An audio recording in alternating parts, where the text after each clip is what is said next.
Assalamu alaikum students. I am Dr. Mohammad Lukman and you are watching my YouTube channel Strong Medicos. तो students आज से हम एक new series of lectures शुरू करने जा रहे हैं जो कि बहुत ही इंपॉर्टेंट है जीआईटी फिजियोलॉजी। फिजियोलॉजी के पेपर में जो है वो बहुत ज़्यादा पार्ट जीआईटी फिजियोलॉजी का होता है। लेकिन फिजियोलॉजी शुरू करने से पहले हम थोड़ी सी इसकी फंक्शनल एनाटमी और थोड़ी सी हिस्टोलॉजी को डिस्कस करेंगे। यानी कि जो हमारा फर्स्ट लेक्चर है वो थोड़ा सा जीआईटी के बारे में ओवरव्यू होगा कि जीआईटी का स्ट्रक्चर कैसा होता है, उसकी हिस्टोलॉजी कैसी होती है। तो चलिए शुरू करते हैं। सबसे पहले अगर हम स्ट्रक्चर की बात करें, ओरल कैविटी के बाद जीआईटी में जो है वो एक ट्यूबुलर स्ट्रक्चर होता है जिसको हम ईसोफेगस कहते हैं, और उसके बाद हमारे पास आ जाता है ये स्टमक। स्टमक के बाद अगर हम बात करें तो इस तरह से हमारे पास ड्यूडेनम यानी कि first part of small intestine आता है, और ड्यूडेनम के बाद जो ट्यूबुलर डिफरेंट छोटे छोटे स्ट्रक्चर्स होते हैं, ड्यूडेनम के बाद हमारे पास ज्यूजेनम, और फिर लास्ट में जो है वो आइलियम आ जाता है। तो ये स्मॉल इंटेस्टीन के 3 पार्ट्स हैं, ड्यूडेनम, ज्यूजेनम और आइलियम। और ये जो आइलियम है हमारे पास आइलियोसिकल वॉल्व के थ्रू फिर ये हमारे पास जो है वो ओपन होता है यहाँ पर लार्ज इंटेस्टीन में। ये जो है वो लार्ज इंटेस्टीन का पहला पार्ट है यानी कि असेंडिंग कोलॉन। असेंडिंग कोलॉन के बाद अगर ये जो दूसरा पार्ट है हमारे पास ट्रांसवर्स कोलॉन, इनकी पोजीशन की वजह से ये अपवर्ड जा रहा है तो ये असेंडिंग कोलॉन, और ये जो है वो हमारे पास ट्रांसवर्स कोलॉन है इसकी पोजीशन की वजह से, लोकेशन की वजह से। और जो डाउनवर्ड आ रहा है ये लार्ज इंटेस्टीन का पार्ट, इसको हम कहते हैं डिसेंडिंग कोलॉन। और ये जो उसके बाद आएगा ये होता है सिग्मॉइड कोलॉन। सिग्मॉइड कोलॉन के बाद ये जो है वो रेक्टम है। रेक्टम के बाद यहाँ आ जाता है एनल ओपनिंग या एनल कैनाल। तो ये बेसिकली एक स्ट्रक्चर था, एक ओवरव्यू था, फंक्शनल एनाटमी है। ये जो है वो बिल्कुल एग्जैक्ट एनाटमी तो नहीं है, लेकिन इस तरह का जो है वो जीआईटी का स्ट्रक्चर होता है। अब हम जीआईटी की लेयर्स की यानी कि हिस्टोलॉजी की बात करते हैं। तो जीआईटी की जो लेयर्स की अगर मैं बात करूं, जनरल बात करूं, तो जीआईटी की इसकी ये बेसिकली ट्यूबुलर स्ट्रक्चर है जीआईटी। तो इसकी ओवरऑल जो है वो 4 लेयर्स होती हैं। सबसे पहले जो है वो इसमें म्यूकोजा, उसके बाद जो हमारे पास सेकंड लेयर है वो है सब म्यूकोजा।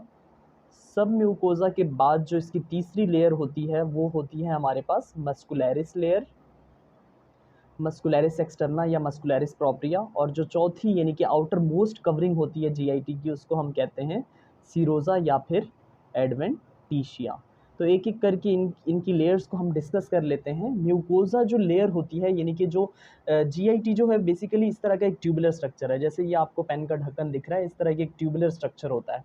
सबसे जो इनर मोस्ट लेयर है वो म्यूकोजा, उससे बाहर सब म्यूकोजा, और तीसरी यानी कि आउटर लेयर है वो मस्कुलैरिस एक्सटर्ना या प्रोप्रिया, और सबसे जो आउटर कवरिंग होगी वो सीरोजा या फिर एडवेंटिशिया है। तो बेसिकली जो म्यूकोजा इनर मोस्ट है इसके 3 कंपोनेंट्स होते हैं। सबसे इनर जो है वो म्यूकोजल एपिथीलियम होती है।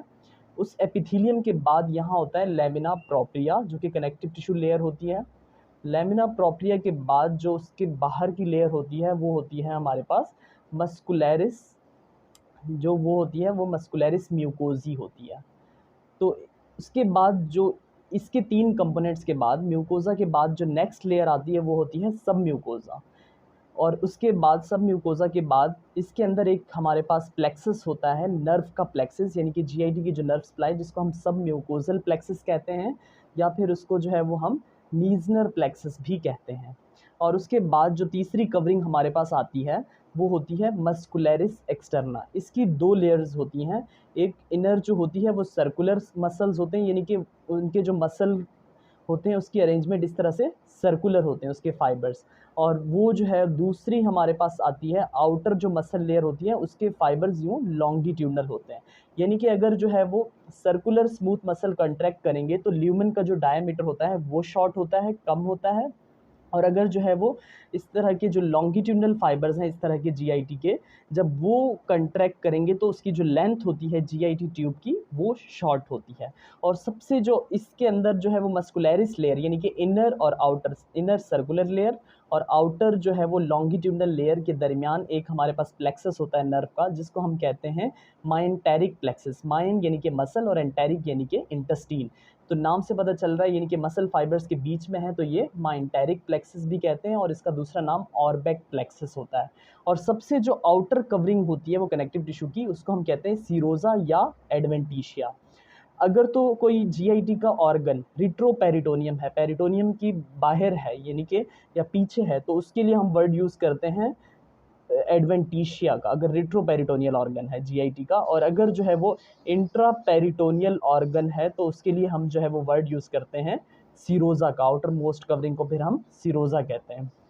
तो चलिए मैं आपको और क्लियर करने के लिए जो है वो एक डायग्राम से क्लियर कर देता हूँ इन चीज़ों को कि किस तरह से जीआईटी का जो ट्यूबुलर स्ट्रक्चर है उसकी लेयर्स किस तरह से जो है वो, कि मैंने आपको बताया कि जो जीआईटी की ट्यूबुलर स्ट्रक्चर होते हैं उनकी बेसिक 4 लेयर्स होती हैं। सबसे पहले म्यूकोजा, उसके बाद जो है वो आउटर वाली, उससे बाद वाली सब म्यूकोजा, और उसके बाद मस्कुलरिस एक्सटर्ना या मस्कुलरिस प्रोप्रिया, और सबसे जो आउटर मोस्ट कवरिंग होती है उसे हम सीरोजा या फिर in case of retroperitoneal organ हम उसे एडवेंटिशिया कहते हैं। तो जैसा कि मैंने बताया कि म्यूकोजा के फिर 3 कंपोनेंट्स हैं। सबसे इनर वाली, ये जो आपको पर्पल कलर में दिख रही है इनर वाली ल्यूमेन, ये उसकी म्यूकोजल एपिथेलियम है। एपिथेलियम का फंक्शन ये होता है कि ये जो है वो सिक्रीशंस और एब्जॉर्प्शन में हेल्प करती है। इसके बाद ये येलो कलर में जो आपको दिख रही है ये लैमिना प्रोप्रिया है। ये कनेक्टिव टिश्यू लेयर होती है, इसमें लिम्फेटिक टिश्यूज़ वगैरह होते हैं, जैसे कि आपको ये ग्रीन लिम्फ नोड्स इसमें दिख रही हैं। और उसके बाद जो है वो मस्कुलरिस म्यूकोजी यानी कि एक स्मूथ मसल लेयर आ जाती है। ठीक है, तो ये हो गया हमारे पास म्यूकोजा।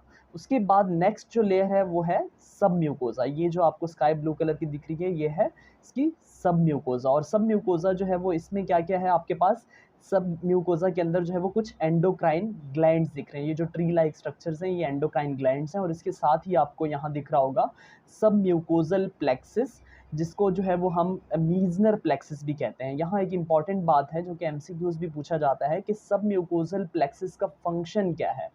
तो ये नेमोनिक याद रखनी है, एस फॉर सब म्यूकोजा, एस फॉर सिक्रीशंस। यानी कि ये जो सब म्यूकोजल नर्व प्लेक्सस है ये ट्रिगर करता है इन ग्लैंड्स को, और फिर इन ग्लैंड से जो है वो सिक्रीशंस आपके ल्यूमेन में आ जाती हैं। तो ये है सब म्यूकोजल नर्व प्लेक्सस। अब ये हो गया म्यूकोजा, सब म्यूकोजा। अब तीसरी लेयर, थर्ड जो लेयर है वो है मस्कुलरिस एक्सटर्ना।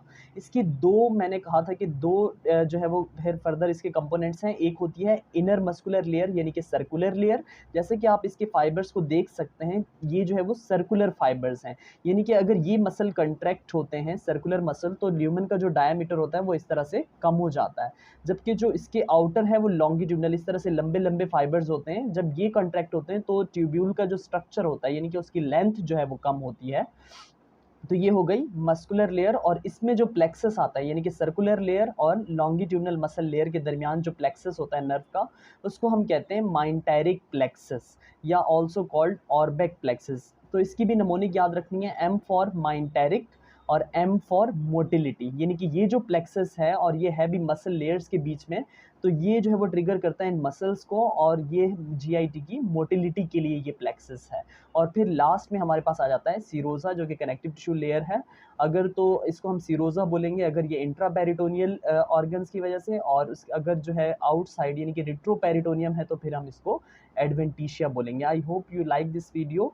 तो ये जो है वो हमने इसको कवर कर लिया है यानी कि फंक्शनल एनाटमी को और थोड़ी सी बेसिक हिस्टोलॉजी को। अब जो हमारा अगला लेक्चर होगा वो होगा नर्व सप्लाई ऑफ जीआईटी, और फिर हम हार्मोन्स ऑफ जीआईटी को डिस्कस करेंगे।